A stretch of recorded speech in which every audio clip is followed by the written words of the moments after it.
Bonjour, nous sommes des élèves de 5e Curie qui avons depuis quelques mois transformé ce CDI en une magnata. Nous nous sommes appuyés sur ce livre sur lequel on a travaillé en classe pour faire de nombreuses activités.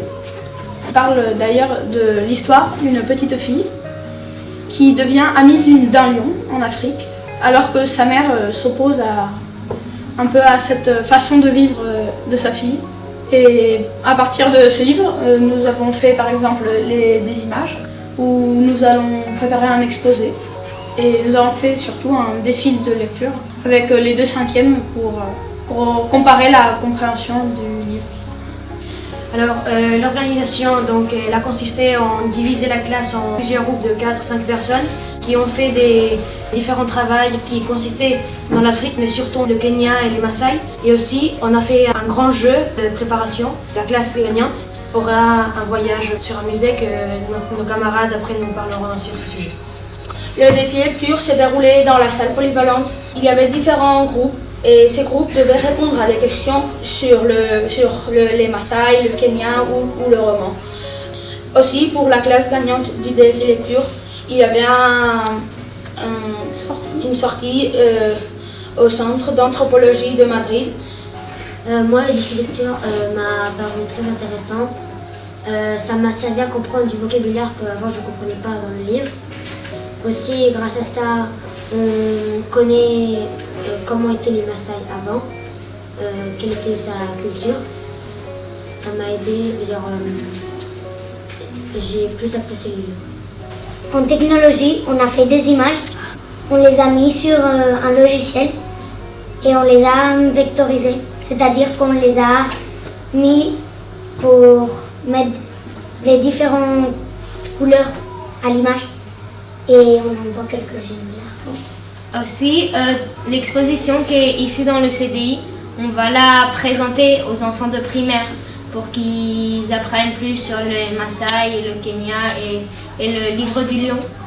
Et on va lire ce livre que c'est un livre un jeune garçon qui doit tuer un lion pour être un guerrier de sa tribu.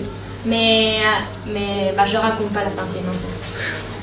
Pour faire ce défi lecture qu'on a organisé et tout ça, on a d'abord les premières séances, on les a dédiées surtout à comprendre d'abord le livre pour après pouvoir travailler dessus. Cette séance se passait tous les mercredis pendant une heure libre qu'on avait où on ne faisait rien. Donc ça s'était occupé du temps inutile. Et de cette façon, après une fois tout le monde avait compris le livre, on a pu à partir de là faire des charades pour le défi lecture ou encore des rébus ou des questions.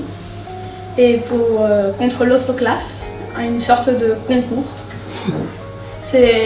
Il y avait certaines personnes qui au début étaient un peu sceptiques, mais après je suis sûre que tout le monde a adoré le défi et ça plu à tout. Pour faire un petit bilan de comment ça s'est passé, tout le monde devait mettre un peu de sa part pour que le défi lecture se passe bien. Et à la fin, il s'est bien déroulé parce que tout le monde a travaillé un peu ce qu'il devait faire. Et on le voit ici dans les images, les exposés. Et voilà. Pour réaliser cette exposition ou le défi, il a fallu aussi faire preuve du travail en équipe, beaucoup de travail en équipe. Oui. Car chacun devait exposer les questions à faire ou travailler dessus et les charades. C'était vraiment intéressant. Bonjour, nous sommes Adrien et Eric. Aujourd'hui, on est allé au musée d'anthropologie. On a commencé la visite avec une personne qui était espagnole et c'est la personne plus grande du monde. Il s'appelle Agustín Luego Capilla, qui a été la personne qui, grâce à lui, on a su qu'est-ce que c'était l'acromégalie. Que c'est une maladie qui pressionne des parties du cerveau. Et on ne peut pas arrêter de grandir. et on grandit jusqu'à la mort. En première partie, on est allé voir des choses de l'Asie. Alors ils nous ont montré une petite maison qui était élevée du sol car les îles Philippines, les pluies provoquent des inondations. Et alors, si les maisons sont contre le sol, c'est pas trop, c'est un peu dangereux. Ensuite, on est allé voir la partie d'Afrique. On est allé voir le Sahara. Au Sahara, la population se déplace en chameau et se refuge dans des cabanes. Ensuite, on nous a parlé du thé. Et une tradition du thé, c'est que les personnes, quand elles prennent le thé, elles doivent toujours être en famille. Et la première gorgée, elle est amère.